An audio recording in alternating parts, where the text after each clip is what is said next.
श्री श्याम जय बाबा खाटू श्याम। भक्तों, कैसे खाटू श्याम बाबा ने एक किसान को करोड़पति बना दिया। इनका नाम है भूपेंद्र सिंह। यह सच्ची कहानी है। स्थान सिंगोद खुर्द गांव, झुंझुनू जिला, राजस्थान से। साल 2024 की बात है। राजस्थान के झुंझुनू जिले के सिंगोद खुर्द गांव में रहने वाले भूपेंद्र सिंह एक साधारण किसान थे। उम्र लगभग 42 वर्ष। रंगेहुआ चेहरे पर संघर्ष की लकीरें और आंखों में मेहनत की चमक साफ झलकती थी। परिवार में पत्नी सरोज देवी, 2 बच्चे, बेटा वेदांत, उम्र जिसकी 10 वर्ष थी, और बेटी गुनगुन महज 7 साल की थी। साथ साथ उनकी बूढ़ी माँ भगवती देवी थी। तो भक्तों, कहानी शुरू करने से पहले वीडियो को दिल से एक लाइक और ऐसी सच्ची कहानी के लिए हमारे चैनल खाटू श्याम के चमत्कार को सब्सक्राइब करके कमेंट में जय बाबा खाटू श्याम जरूर लिखना, ताकि आपकी हाजिरी बाबा के दरबार में लग जाए। तो आइए यह चमत्कारी कहानी सुनते हैं। भक्तों, भूपेंद्र की कुल जमीन केवल 2 बीघा थी।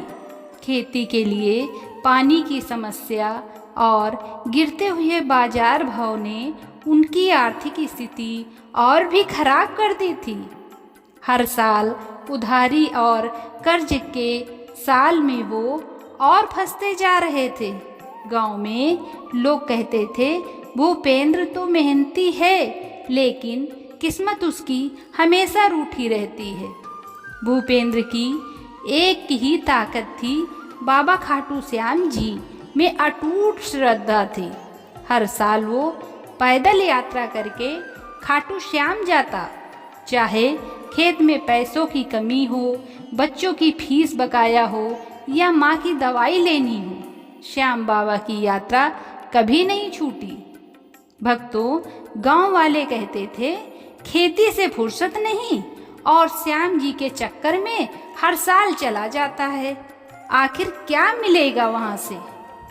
भक्तों, लेकिन भूपेंद्र शांत रहता और बस एक ही बात दोहराता, जो भी मिलेगा बाबा से ही मिलेगा। जून 2024 की एक रात भूपेंद्र बहुत परेशान था। फसल खराब हो चुकी थी, बैंक से नोटिस आया था और बच्चों की स्कूल फीस भरने का समय निकल गया था। उसी दिन रात को उसने तय किया कि अब की बार खाटू जाकर बाबा से खुलकर सवाल करेगा। 3 दिन की पैदल यात्रा के बाद वह खाटू श्याम मंदिर पहुंचा।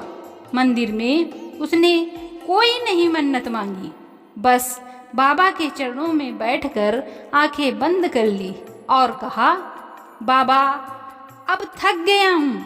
अगर मेरी भक्ति सच्ची है तो अब कोई राह दिखाओ, नहीं तो अब हिम्मत जवाब दे रही है। भक्तों, रात को मंदिर परिसर में ही सो गया। उसी रात उसने एक सपना देखा। सपने में बाबा श्याम स्वयं प्रकट हुए और बोले, भूपेंद्र, अपने खेत की उस जमीन को देख जिसे तू बेकार समझ बैठा है। वहाँ तेरा भाग्य छिपा है। कल से वहीं खुदाई शुरू कर। भूपेंद्र की नींद खुली तो पसीना पसीना था, लेकिन दिल में एक अलग ही ऊर्जा थी। उसने उस सपने को इशारा माना और तुरंत अगले दिन घर के लिए रवाना हो गया। भक्तों, घर लौटने के अगले दिन ही भूपेंद्र ने खेत के एक कोने की खुदाई शुरू की। वहाँ हिस्सा जहाँ कभी कुछ उगता नहीं था और जिसे गांव वाले सूखी जमीन कहकर मजाक उड़ाते थे। जब गांव वालों ने देखा कि भूपेंद्र खुदाई कर रहा है तो ठहाके लगाने लगे। कहीं पागल तो नहीं हो गया, अब फसल छोड़कर खजाना ढूंढ रहा है। भक्तों, लेकिन भूपेंद्र ने किसी की परवाह नहीं की। वो जानता था कि बाबा श्याम ने उसे जो इशारा किया है उसमें जरूर कोई गहरा मतलब है। खुदाई के तीसरे दिन जब भूपेंद्र मिट्टी खोद रहा था, तभी फावड़ा किसी सख्त चीज से टकराया। उसने जल्दी से मिट्टी हटाई और नीचे एक पुराना लोहे का संदूक दिखाई दिया। जब संदूक को खोला गया तो भूपेंद्र की आंखें फटी की फटी रह गईं। अंदर सोने के सिक्के, चांदी की गिन्नियां और पुराने समय के कीमती आभूषण थे। संदूक के कोने में एक कागज भी था जिस पर लिखा था कि यह ब्रिटिश राज में एक जमींदार द्वारा छिपाया गया खजाना है। भक्तों, भूपेंद्र ने तत्काल प्रशासन को सूचना दी। तहसीलदार, पुलिस और पुरातत्व विभाग के अधिकारी घटनास्थल पर पहुंचे। जांच के बाद यह स्पष्ट हुआ कि यह खजाना 100 साल से अधिक पुराना है और उसका कोई वर्तमान उत्तराधिकारी नहीं है। राजस्थान सरकार की पुरातत्व संपत्ति अधिनियम के तहत भूपेंद्र को कानूनी रूप से कुल संपत्ति का 40% हिस्सा प्रदान किया गया। भक्तों, सरकारी आकलन में उस खजाने की कुल कीमत 14 करोड़ से अधिक आंकी गई, जिसमें से भूपेंद्र को 5 करोड़ 6 लाख का वैध हिस्सा मिला। भक्तों, गांव में अब वही लोग जो उसका मजाक उड़ाते थे, वही उसकी अब प्रशंसा कर रहे थे। टीवी चैनलों पर उसकी खबरें चल रही थी। श्याम बाबा की कृपा से किसान बन गया 1 करोड़पति।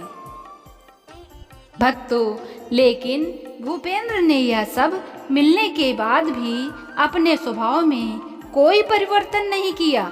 उसने सबसे पहले खाटू श्याम जी को 51 लाख रुपए दान किए और फिर अपने गांव सिंगोद खुर्द में श्याम मंदिर की नींव रखवाई। भूपेंद्र ने इस धन का उपयोग केवल अपने लिए नहीं किया, उसने गांव में एक निःशुल्क स्कूल शुरू किया, श्याम विद्या मंदिर। एक प्राथमिक स्वास्थ्य केंद्र बनवाया जिसमें दवाइयाँ मुफ्त दी जाती हैं। गरीब किसानों को बिन ब्याज के बीज और खाद देने की योजना चलाई। भक्तों, गांव की गलियों में स्ट्रीट लाइट और पक्की सड़कें बनवाई। गांव के लोग अब उसे श्याम का सच्चा सेवक कहते हैं। मैंने कभी खजाना नहीं मांगा, मैंने सिर्फ बाबा से सहारा मांगा था और उन्होंने मुझे मेरी औकात से ज़्यादा दिया। आज अगर मेरी किस्मत बदली है तो उसका कारण केवल श्याम बाबा हैं और मैं अपनी बाकी की जिंदगी उन्हीं के सेवा में लगाऊंगा। भक्तों, अगर यह सच्ची कहानी आपको पसंद आई हो तो यह वीडियो को लाइक, शेयर, सब्सक्राइब करें और कमेंट में जय श्री श्याम लिखना ना भूलें। हो सकता है अगला चमत्कार आपके जीवन में हो। धन्यवाद। मिलते हैं अगली रियल लाइफ स्टोरी में।